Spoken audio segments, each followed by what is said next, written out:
नमस्कार दोस्तों, मैं सूरज कुमार आप सभी का स्वागत करता हूं एक और नई क्लास में। आज हम बहुत ही इम्पोर्टेंट टॉपिक को लेकर आए हैं। आज हम दो टॉपिक लिए हैं, प्रकाश और ध्वनि। इन दोनों टॉपिक से हर एग्ज़ाम में 1 से 2 क्वेश्चन पूछ लिया जाता है, इसलिए आप सब ध्यानपूर्वक देखेंगे। चलिए ज़्यादा देरी नहीं करते हैं और टॉपिक के ऊपर नज़र देते हैं। तो प्रकाश क्या होता है? प्रकाश को इंग्लिश में लाइट कहा जाता है। क्या कहा जाता है? लाइट। प्रकाश ऊर्जा का एक रूप है जो वस्तु को देखने में हमारी सहायता प्रदान करता है। क्या है? मतलब कि वस्तु को देखने में हमारी सहायता प्रदान करता है। आसान भाषा में कहेंगे, अगर किसी वस्तु पर अगर प्रकाश नहीं पड़ेगा तो वो वस्तु को हम आसानी से नहीं देख पाता है। इसलिए रोशनी हमारे लिए बहुत ही महत्वपूर्ण है। चलिए दूसरा पॉइंट देखते हैं, विभिन्न माध्यमों में प्रकाश की चाल। तो माध्यम को क्या क्या है? माध्यम है निर्वात है, जल है, कांच है और नायलॉन है। इन सब से 1 या 2 क्वेश्चन एग्जाम में पूछ लिया जाता है। तो इनमें चाल देखते हैं कितना होता है। तो निर्वात में चाल देखते हैं प्रकाश की कितना होता है। तो निर्वात में होता है 3 × 10⁸ मीटर प्रति सेकंड। कितना होता है? 3 × 10⁸ मीटर प्रति सेकंड। ये निर्वात में होता है। अब दूसरा देखते हैं जल में। जल में होता है 2.25 × 10⁸ मीटर प्रति सेकंड। क्लियर? अब नेक्स्ट देखते हैं कांच में। कांच में होता है 2 × 10⁸ मीटर प्रति सेकंड। उसी तरह लास्ट और अंतिम नायलॉन में होता है 1.96 × 10⁸ मीटर प्रति सेकंड। ये क्या है? इन सभी में प्रकाश की चाल है। तो निर्वात में आप सभी को समझ में आ गया, जल में, कांच में और नायलॉन में ये प्रकाश की चाल होती है। तो एक क्वेश्चन पूछ लिया जाता है यहाँ पे कि पृथ्वी पर प्रकाश कितने मिनट में पहुँचता है। तो हमारी जो पृथ्वी है उस पर प्रकाश कितने मिनट में पहुँचता है? तो पहुँचता है 8 मिनट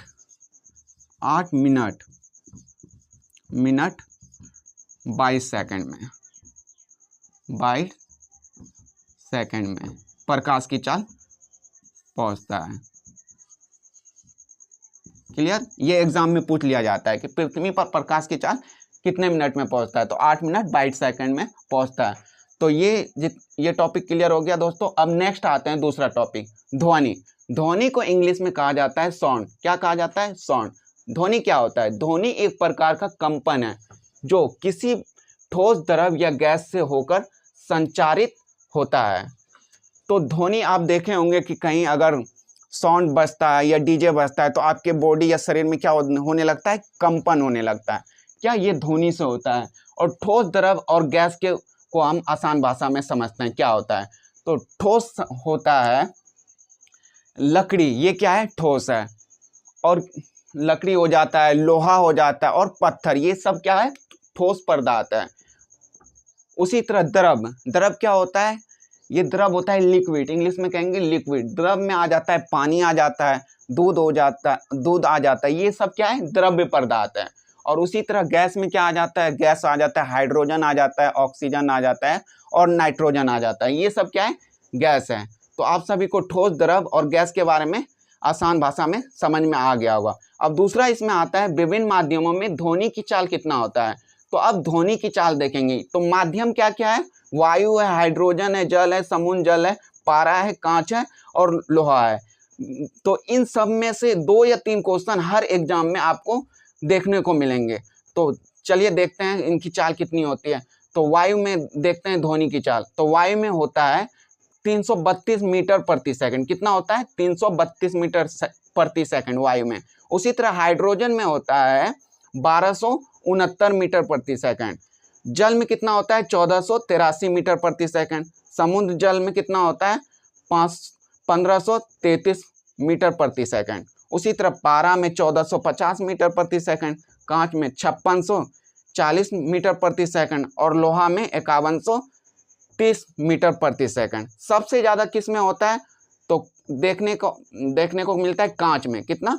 5640 मीटर प्रति सेकंड। ये एग्जाम में पूछ लिया जाता है। एग्जाम में पूछ लिया जाता है। ठीक है दोस्तों। अब क्या आता है? चाल का एसआई मात्रा क्या होता है। तो चाल का एसआई मात्रा पूछ लिया जाता है। क्या होता है? मीटर प्रति सेकंड, मीटर प्रति सेकंड। ये क्या है? चाल का SI मात्रा, मीटर प्रति सेकंड। ये एग्जाम में पूछ लिया जाता है, तो आप सब बता देंगे। और ये दोस्तों आप सभी को अच्छे से समझ में आ रहा होगा। जितने भी ये दोनों टॉपिक बताएं, इनमें से आप सब देख लीजिएगा और प्रैक्टिस कर लीजिएगा एग्ज़ाम के आने से पहले। तो इससे ये होगा कि आपके एग्ज़ाम में ये 2-3 क्वेश्चन बिल्कुल ही नहीं छूटेंगे। तो दोस्तों आप सभी को अच्छे से ये दोनों टॉपिक समझ में आ रहा होगा। इसी तरह आप इस टॉपिक को अच्छे से देखिए और कुछ नया सीखने का प्रयास कीजिए। अगर दोस्तों मेरा टॉपिक अच्छे से आपको समझ में आ रहा होगा तो आप लाइक भी कर सकते हैं। अगर इसमें अगर कुछ डाउट है, क्वेश्चन आता है, आपको डाउट आ रहा है, क्वेश्चन में कुछ प्रॉब्लम आ रहा है, तो आप कमेंट भी कर सकते हैं। तो इसी तरह सीखते रहिए। जय हिंद, जय भारत।